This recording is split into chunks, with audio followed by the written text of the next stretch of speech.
Baik, kita tunduk kepala. Bapa dalam surga yang kami kenal dalam nama Tuhan Yesus, terima kasih Tuhan untuk hari ini. Tuhan sudah sertai sampai saat ini, maka Tuhan juga akan menyertai sampai akhir hidup kami. Sehingga kami mau terus berharap dan berserah kepada Tuhan, karena kami percaya kami punya Tuhan yang baik, Tuhan yang selalu menjaga, Tuhan yang selalu mendidik kami, yang mengarahkan hidup kami. Di dalam nama Tuhan Yesus mengurapi setiap kami. Haleluya. Amin. Puji Tuhan, hari ini kita akan belajar, kita akan merenungkan firman Tuhan. Kenapa Yesus mengajarkan kita untuk memanggil Allah sebagai Bapa? Itu bukan satu kebetulan, ya. Karena pada waktu itu menyebut nama Allah itu tidak boleh sembarangan, ya. Dan luar biasanya Yesus mengajar bagaimana memanggil Allah itu sebagai Bapa. Itu bukan hal yang mudah, karena itu sama seperti menghujat Allah dan hukumannya itu berat sekali.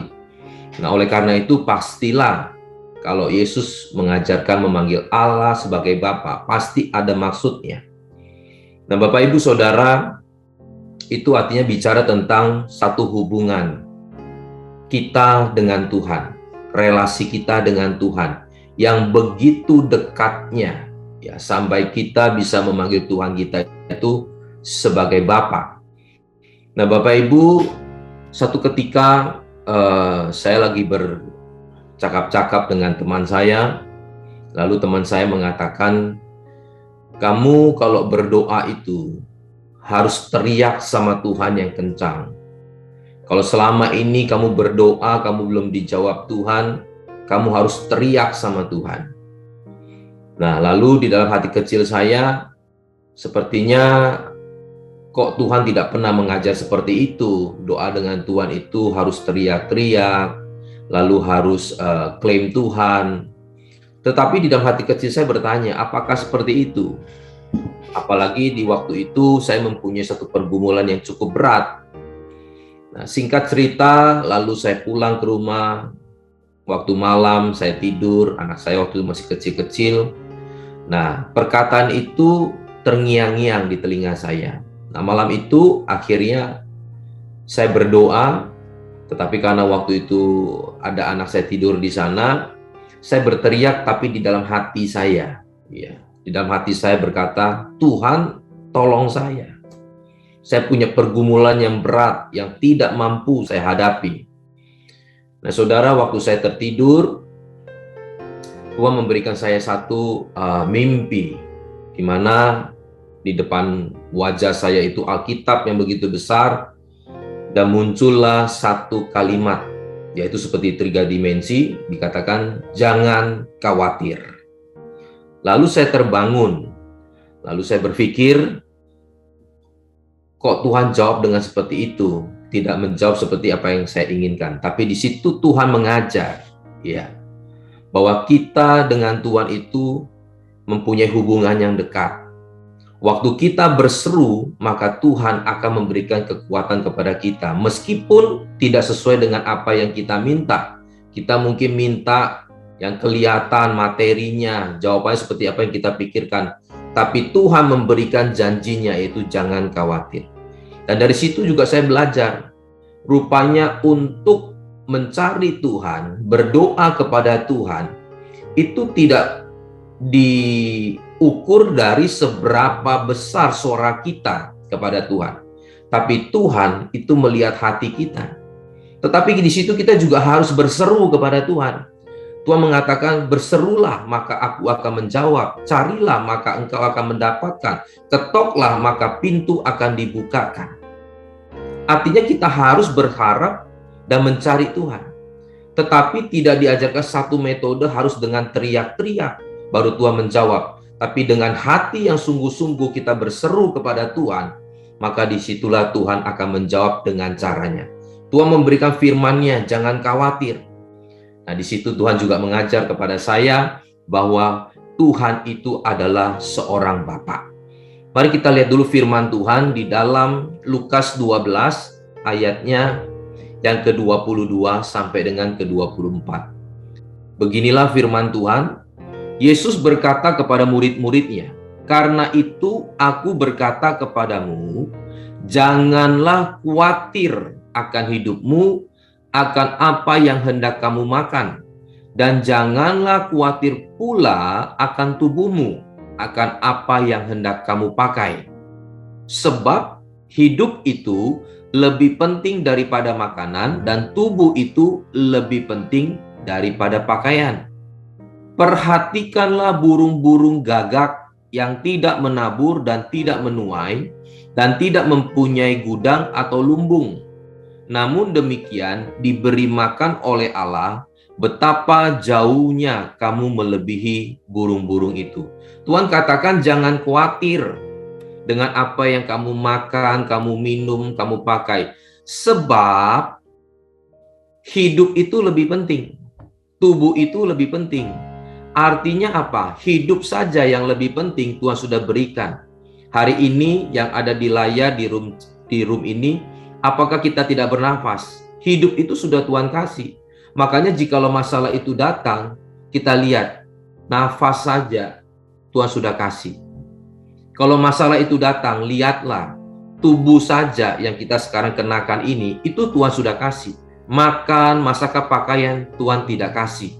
Yang penting saja Tuhan kasih, apalagi hanya untuk melengkapi hidup kita, Tuhan pasti jaga. Tapi terkadang kita tidak bisa melihat itu, kita tidak mengucap syukur, kita tidak melihat apa yang Tuhan sudah kerjakan di dalam hidup kita. Makanya Tuhan katakan, lihat itu burung yang di atas. Lalu Tuhan katakan, Tuhan tekankan burung gagak. Burung gagak yang gak punya lumbung, gak punya tempat menaruh makanan, itu Tuhan pelihara.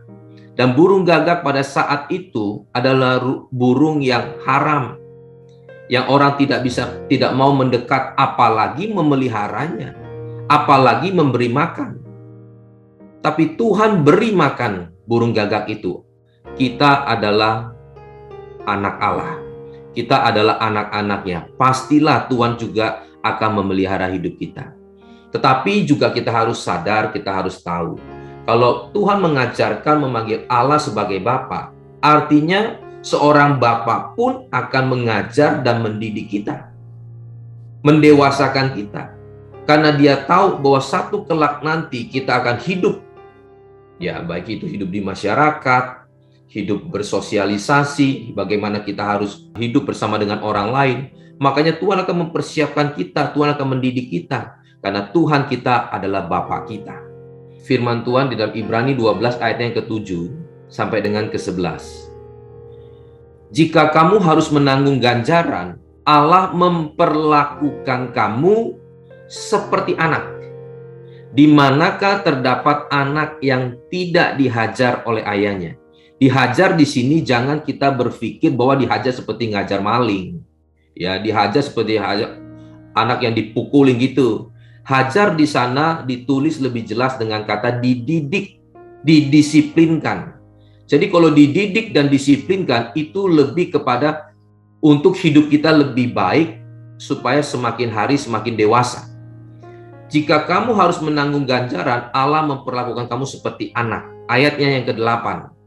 Tetapi jikalau kamu bebas dari ganjaran yang harus diderita setiap orang, maka kamu bukanlah anak, tetapi anak-anak gampang. Anak-anak gampang itu anak yang gak sah. Anak yang pertama adalah anak yang sah. Kalau anak yang sah, anak kita sendiri, pasti kita didik.